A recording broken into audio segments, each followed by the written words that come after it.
Have you ever been evicted? How was it done? Hopefully it was in a way that is less, well, wasteful. And here we are talking waste as in feces. This stinks.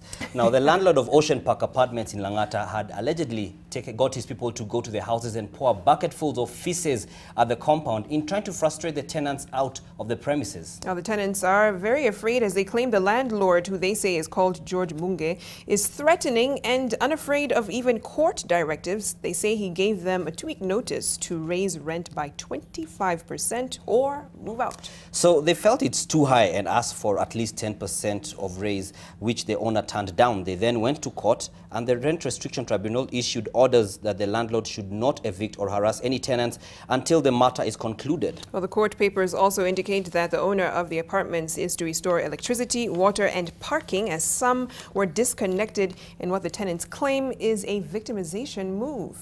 And with these orders, the buckets full of poop, that is not just one bucket, there were many, were delivered before daybreak.